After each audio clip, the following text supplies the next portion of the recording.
So as you can tell by the title, I'm going to be talking about, like, in my opinion, whether or not graduating early is worth it or not. So, for reference, I am grade 11 currently, but I'm graduating this year as the class of 26 at Burr Oak Secondary. Ta-da! I know less than like 10% of people here, so anyways, that's off topic, but back to the topic of graduating early. I would highly recommend, if you want to fast track, do fast track. If you want to graduate early like me, feel free to do that. I feel like that's like one of the best decisions I've made in my academic career. And let's talk about like why I decided to graduate early in the first place. So, like, it all started in grade 9.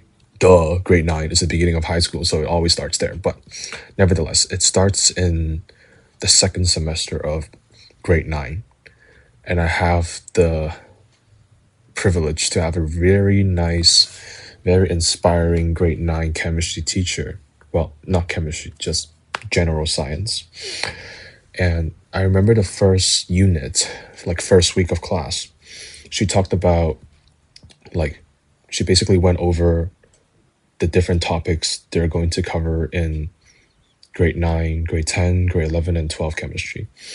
And it was like, she has a literal whiteboard over here. And then she basically listed out, this is what you're going to learn in grade 9. This is what you're going to learn in grade 10. This is what you're going to learn in grade 11. And this is what you're going to learn in grade 12. And when she talked about grade 12 chemistry, she mentioned about quantum chemistry. And I remember in that moment, like, I'm just instantly hooked because I'm like, whoa, that just sounds fancy. And, you know, back then I was basically a kid, and kids are typically drawn to fancy stuff: rockets, dinosaurs, trucks, fire trucks, cars, that kind of thing. So that's what got it started. And then I'm like, hey, you know what? This looks very interesting. So why not I just, go home, look up online, look up on YouTube and see if I really like this or not. So, I went home for like the next 3 weeks, 4 weeks. I would like go on YouTube and be like, entire chemistry explained in 45 minutes. Like one of those videos where it's like they explain like the entire field of chemistry very briefly, like a mile wide but an inch deep. Those kind of videos. And then I'm like, you know what? This is kind of interesting. Like, growing up, I was like, oh, what if I mix soap with orange juice and bleach? What would happen? Because I grew up watching like Doraemon, and this cartoon character is always making some kind of potion. And, as a kid, I always have this fantasy of like, hey, if I just mix this and that and do a little bit of this, a little bit of that, maybe I'll like somehow, by coincidence, by chance, like make some kind of potion that cures all diseases. Like, that's literally how it started as a kid. That's something I fantasize about as a kid. Don't judge. But that, I got lucky that got carried over into chemistry, and I'm like, hey, growing up, I really want to mix this and that, do this and that, do this and that. Why not I just learn about chemistry so I can get into a research lab as soon as possible? Back then, I don't really know what I'm doing. I'm just saying stuff for the sake of saying stuff. So back then I was like, oh, you know what? I'm going to learn all of high school chemistry so that I can go into a university research lab as soon as possible. That way I can start mixing stuff around. It's like picking up a new hobby, basically. Except I stuck with it, fortunately. Unlike my other hobbies, like swimming, badminton, basketball, track and field. The list is too long, okay? I'm going off track. But back to, the few weeks that I initially started learning about chemistry, I would literally have a notebook. Let me see if I can find it. Give me a second.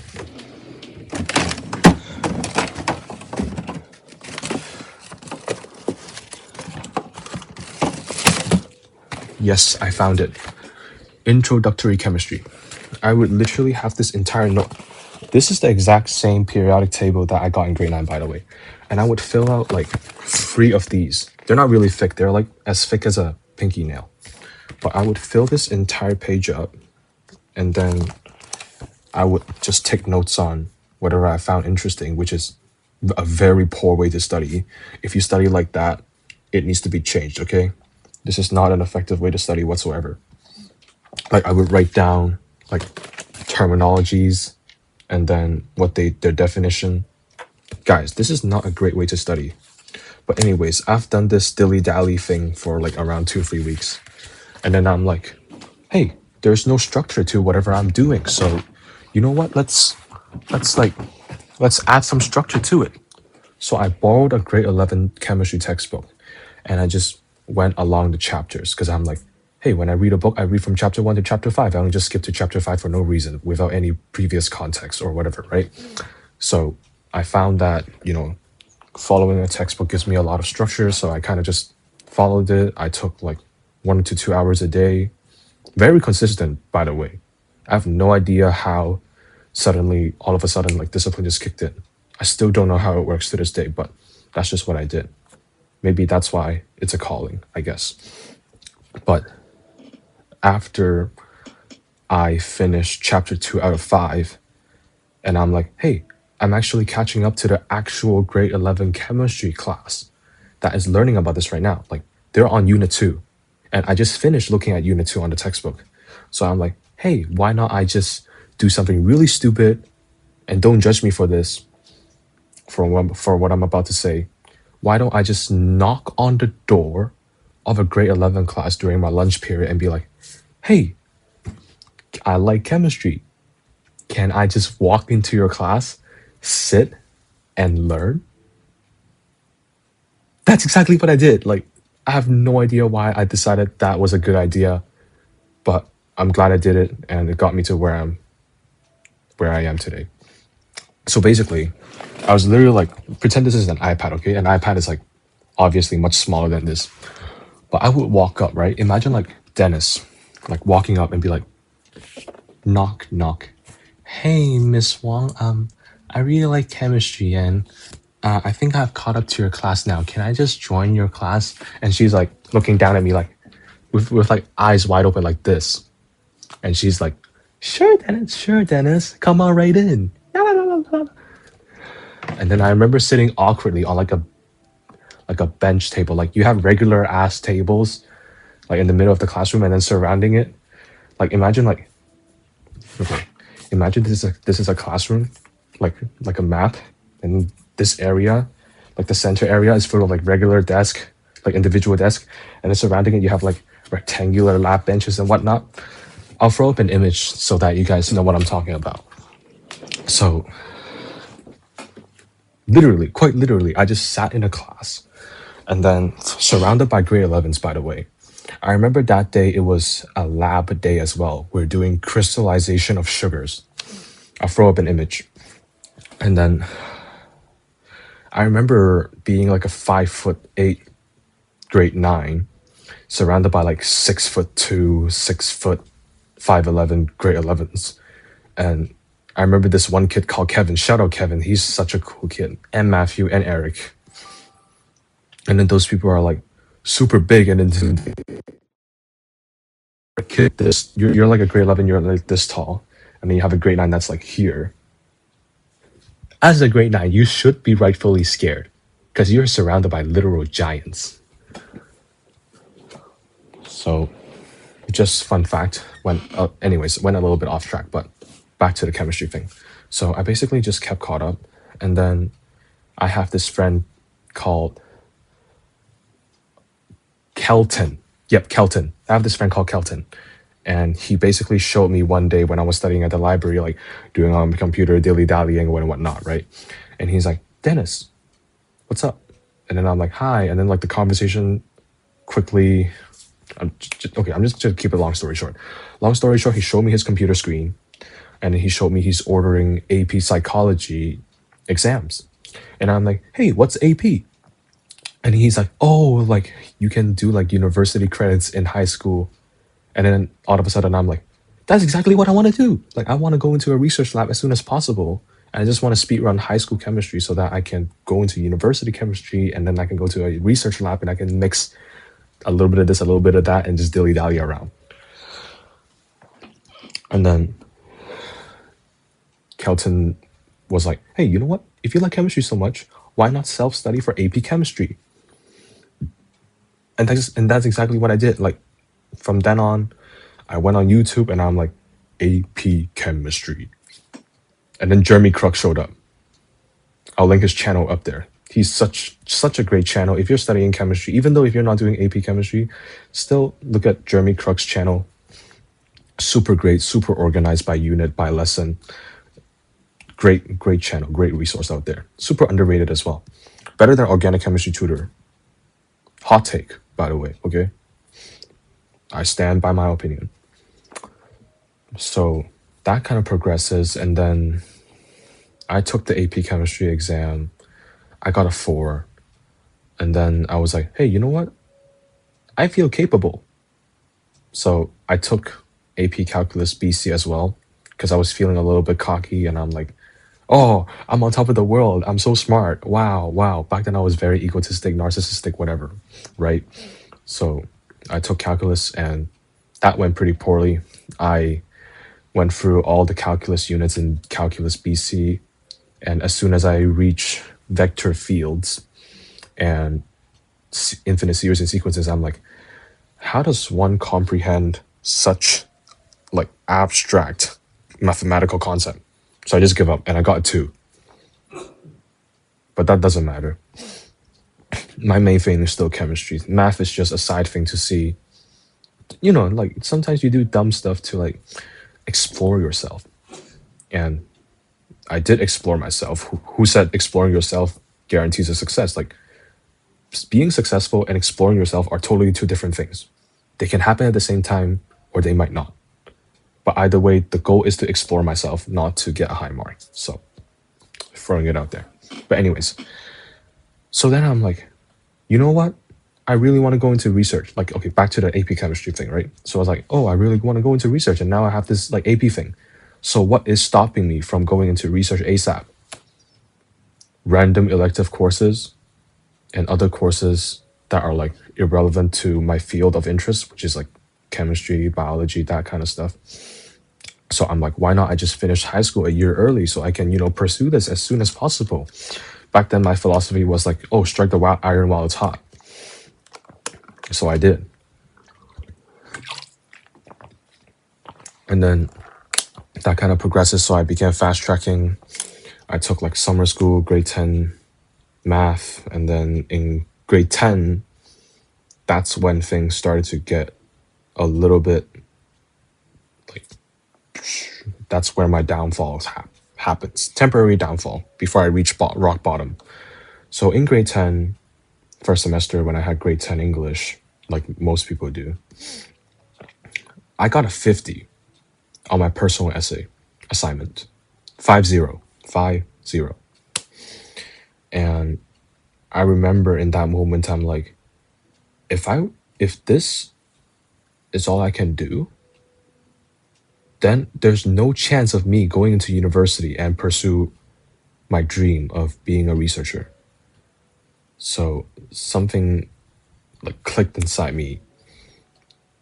And then I basically told my dad, Dad, can you please force me to write essay every single weekend and critique it so that I can improve? And improve I did. I managed to get a 98 on the final exam. But I hate writing so much. I still hate writing to this day. Maybe a little bit less, but I still hate it so much. Just because, like, when you're bad at something and you try really hard to be good at it, it's not going to happen because it takes time. It takes time for your brain to adapt to this like train of thought and like thinking logic and like the way of thinking in English. Like you're not going to pick up empathy. You're not going to pick up critical thinking like that. No, it like takes like years.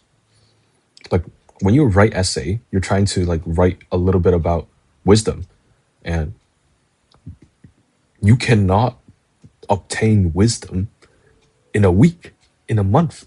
Heck, you can't even, it's sometimes you cannot even gain wisdom without like decades of experience of living in the real world, dealing with real people, struggling and failing so miserably. right? So I'm glad that, you know, I actually got a little bit of ego boost. So then second semester came and grade 11 English happened. And then in my mind during that moment, I'm like, hey, grade 11 marks matter to Canadian universities. It still does. But, and I'm like, oh, so I gotta like try hard. I'm gonna like invest hours and hours and hours and hours and hours into my work, try to get as high of a grade as possible. And unfortunately, I have this teacher called Deepa Gohil, whom was a little bit more critical and harsh on the marking. And I would assume rightfully so because, it's English at the end of the day. There's nothing wrong with being critical of a student's work. They're just doing their job, you know. But, anyways, she told me one day, like, I worked really hard, but I'm still getting like low to mid 80s despite my like maximum effort. I'm talking like 4 hour days when I have other subjects to do, like 4 hours a day dedicated to English, while I spend the rest on other subjects. And then I remember later on throughout the semester, and when she talked about poetry, she called me up and she was like, Dennis, I don't think you understand anything about this unit. At this current pace, you are going to fail. And then in that moment, I'm trying my best. Like my head was down. Like my head, I couldn't even lift my head up just because of how saddened I was. Because I was really trying. And for you to say that despite my high effort, that's really messed up.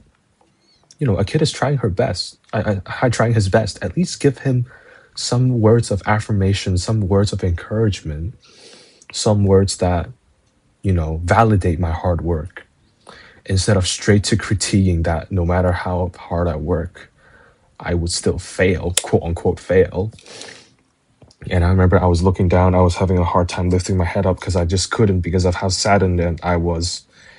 And I started tearing up. I was trying to hold it back because I'm trying to, be a man. Oh, you gotta be masculine. Ah, la, la, la, la, la, la. You gotta be tough. You gotta thug it out.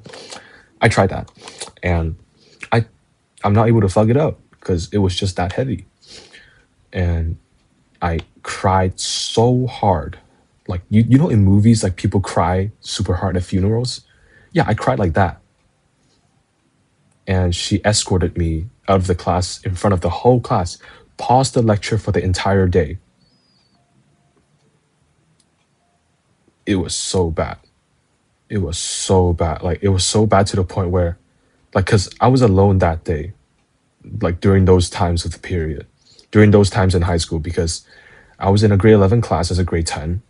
I didn't know any friends because, duh, I am the youngest in the class and I'm not in their friend group by the nature of, me being born a year or two later than them. So I'm basically alone. And it's so bad to the point where I have to go on my computer and vent out to ChatGPT. Like I literally use AI as a venting tool, trying to calm me down. And I try really hard to like collect myself because I know that the longer I stay in this state of uncontrollable crying, the more embarrassed I'll be in front of my peers whom have very high expectation of me. So so that's that. And then the cherry on top is Miss Gohill came and like confronts me and she's being passive aggressive about, like trying to comfort me. She's like, "Oh, Dennis, you work so hard. Like nobody does it like you. Like I've never seen a kid working hard like you. If you have never seen a kid working hard like me, why didn't you use a little words of affirmation to at least make me feel a little bit better rather than straight critiquing me on like no matter how hard you try, you're still gonna fail. Period. Dude, be nice. You don't have to be nice, just be nicer. Please. Teachers college. Didn't you teach that in school? I remember I was a swim instructor and we never and even as a swim instructor, We are taught not to be harsh. We use words that are like hinting that you should try harder, but we never say it directly and this harsh to a student. You must have learned it in teachers' college. But anyways, I'm getting sidetracked. This is not supposed to be a rant about Miss Gohill. This is about me graduating early and why is it worth it. But anyways, the cherry on top is Miss Gohill told me, she called my guidance counselor on like, hey, I reckon this kid some point during the semester is going to break down because, this is just the pattern I've picked up over my 14 years of teaching kids English. You don't have to tell me that. Like, that's just gonna hurt my feelings more. It's not gonna make you seem like a smarter dude. It doesn't help with the situation. But anyways, I got an 85 on that unit that she said I was going to fail. So that really taught me on like, you define yourself. Like, don't give a fuck about other people's opinion. Like, you do you. Because at the end of the day, you are the one who's in control of the quality of your work, how hard you work, how long you work, etc., etc., etc. And I just carried on and I finished with an 83%, which is pretty bad. And I was a little bit disappointed in myself, but I still feel like I have a shot just because immediately after second semester, I signed up and took grade 12 English in summer. So I have back to back to back English. And long story short, I have a really nice teacher. Her name is Joanna Ding. Joanna Ding, if you're watching this, I really appreciate you. She's one of the nicer teachers that teaches English. Like, she actually tells you, like, if you go up to ask her, hey, Miss Ding, can you look at my essay and see what's wrong with it? And if I were to, how would I improve it to your liking? And she would actually tell you. She would actually tell you, hey, I don't like the way you phrase this. Let's phrase it that way. And she would tell you exactly what to do, the exact word to use, the exact structure to use. And she would throw in like a personal anecdote or whatever, which is always appreciated. So eventually I got a 90. When I saw that final mark, I jumped up and down like a kid, like I should. Because, it's a relatively big achievement. I went from a 50% to a 90%. Back to back to back. Went on like fast tracking where normally people have 2 years of time to develop those empathy, those critical analytical skills, social criticism and whatnot. I had 6 months instead of 2 years. I have to do this. I have to do as good of a job as somebody else in a quarter of the time, which was extremely difficult. And I'm so glad that I'm able to do it. And based off of that experience, like, guys, this is why I'm telling you guys graduating early is a good idea. It's because you are challenged so hard. You are challenged. You're constantly being beaten down, beaten down, beaten down, beaten down, beaten down. And if you are exposed to that challenge every single day, your brain under that sustained cognitive load is going to grow so much more than, if you were to graduate in 4 years and have a lower level of stimulus over time.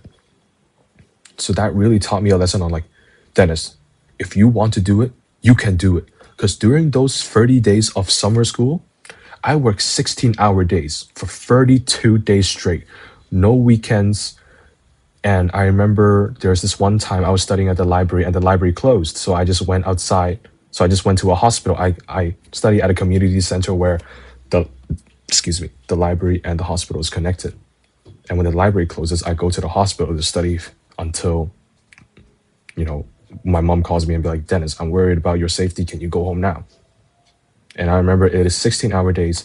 And my first lunch is at 11 p.m. 11 p.m. And all I had was a Tim Hortons sandwich that's like half the size of my water bottle. You guys probably know the size of this water bottle. You've seen this water bottle everywhere. It's sold at Costco, whatever. You guys probably know what I'm talking about. So that experience really taught me, like, Dennis, you are one tough motherfucker. You are able to do whatever your mind puts you to do. You're capable to do whatever your heart desires. And you too.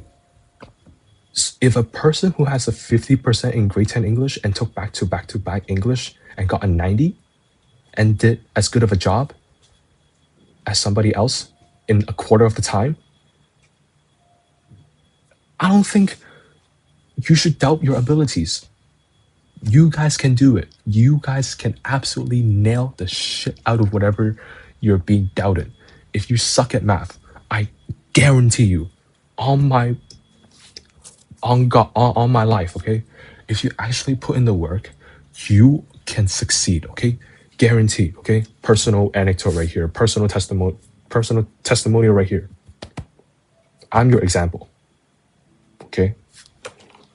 So that's one of the reasons why you should graduate early, is because you're under that sustained cognitive load and challenge and stimulus, and that just pushes your brain. Because when you're under that amount of stimulus, you are forced to adapt and grow way faster than your peers. And you're pushing your limits. And there's absolutely nothing wrong about pushing your limits and becoming the best version of yourself that you can be. That is something admirable. That is something respectable. That's something you should be proud of. You should be proud of your failures too, because you didn't shy away. Most people just stay in the comfort zone because it makes sense. It makes sense to be in the comfort zone because that is the easiest decision to make. And the reason why it's an easy decision to make is because it is the best decision in the moment right now. Your feelings are valid, right? When I doom scroll on my phone, like, oh, brain rot, tum tum tum sahur, ballerina cappuccino. That's a valid reason to stay in the comfort zone because it's comfortable. You get excited. You get distracted from your problems. But when you decide to make the conscious decision to go down that path of pain and to put yourself in a position where, you're going to suffer, you grow. You actually grow as a person. And that's respectable, that's admirable, that's honorable, and that should be done. I'm not saying to be like a hardcore person like David Goggins, although respect to David Goggins, but, ease into it, right? Start slow, take baby steps. Read. Like literally what I just did today. I throw my phone onto my bed, gently of course, because I don't want to damage my phone. And I just be like, I'm gonna be in control of my actions today and my emotions and my effort. I'm gonna be in control of myself. I'm not gonna let my phone dictate my feelings. I'm not gonna let the algorithm decide how I should feel today. I'm gonna be in control. I throw it on my bed and I start working on whatever needs to be done. Studying, starting a new hobby, listening to a podcast with full attention instead of like listening to a podcast while playing Block Bass on my phone. I do that sometimes, but please don't do that. But yeah, that is exactly why, like, that is the biggest takeaway from graduating early. Is literally like being comfortable, being uncomfortable, and being proud of your failures because you didn't shy away. Being not afraid of failures. You are no longer afraid of the failure because failure brings you honor and self-respect. And that is so fulfilling because I'm able to look at myself in the mirror. Okay, right now I'm looking at a camera, but anyways, I can look at myself and be like, I respect this guy. I like this guy. I appreciate this guy. I respect this guy. I like this guy. I like what I'm seeing. Right? And this removal of the fear of failure has enabled me to do so much more. I'm going to talk about what I'm doing right now. Right? I applied to more than 40 I emailed more than 40 professors asking for a research position. I landed one at Ryerson, where I'm going to be doing cancer research. And then hopefully soon cystic fibrosis research, which is pretty cool. I got ghosted and rejected. Like, I don't mean a polite rejection. I mean like a rude, passive aggressively rude rejection. Like, stop wasting time. in my day. I got better shit to do type of response. Like, nope, thank you so much. Boom. Because professors are busy, so they rightfully treated me this way. Nothing wrong with that. They gotta maximize efficiency. But anyways, off topic, right? 1 out of 50 success rate. And then volunteering position. I want to be a doctor, so I applied to like a lot of like pre-med volunteering activities. Most of them are 18 plus, but I still apply anyway in case they're willing to make an exception or whatever, right? I applied to 70 to 80. I lost count. 70 something, 80 something. I landed free. One is at Mount Sinai Hospital downtown. Two is at Belmont House as a retirement home volunteer for seniors with Alzheimer's and severe cognitive decline. And number three is youth assisting youth, where I'll be mentoring kids near my area that are at least like 5 years younger than me. Please apply to those. Please do meaningful work and contribute back to society. You will find so much meaning into it. Just not an ad, but just advice. And also, when I apply to those research positions, like volunteer position, you're not going to be in a research position as a first year as a grade 12. No, there's no way. But I remember I drafted 3 extremely detailed step-by-step research proposals. I did one on retinol versus GHKCU, which is like a peptide for your skin. I just want to see like how they compare against each other. And I also did one where it's like psychodermatology on how we can, maybe include like a brochure or like some kind of like easy applicable way that people can be like, oh, I got a brochure at my dermatology clinic. Let me just read how to like practice mindfulness and therefore decrease stress and relieve some of that hormonal acne or eczema. It was eczema. Those completely flopped. They are bad. They cannot be executed because of ethics and other reasons. And I lack the resources. But I'm not afraid of failing. And because I'm not afraid of failing, I am willing to continue to give my best shot. I'm consistently ready, prepared, and willing to devote maximum effort into whatever I'm doing. And that just maximizes my chance of success. I'm not bragging about my success. I'm bragging about my failures.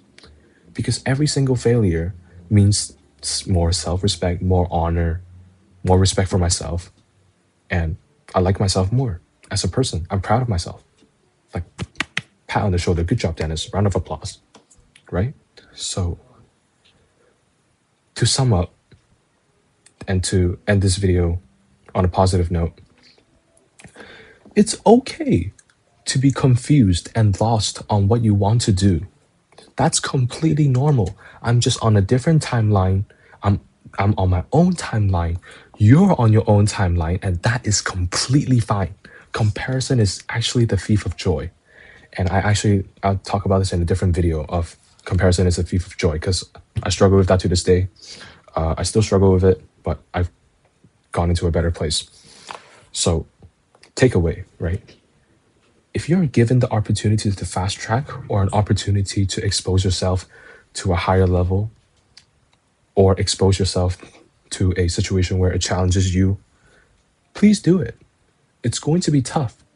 But I'm telling you, the hardest part of doing anything, including self-improvement or just improving as a person or improving your academics, is getting started. Once you're started, you have multiple factors such as responsibilities, deadlines, external pressure, peer pressure. Those stuff will only come in after you get started. And then those factors will come together and continue to push you that way. You're not only relying on willpower. So the hardest thing is having enough willpower to get started. The hardest part is to always get started. You know how when you are procrastinating getting into the shower, but then once you get into the shower, you don't want to get out? Same logic, right? The hardest part is getting started. So I highly encourage you guys to get started on whatever you think you want to improve upon. Whatever you think it's hard to do that you kind of want to do it. It doesn't matter if it fails.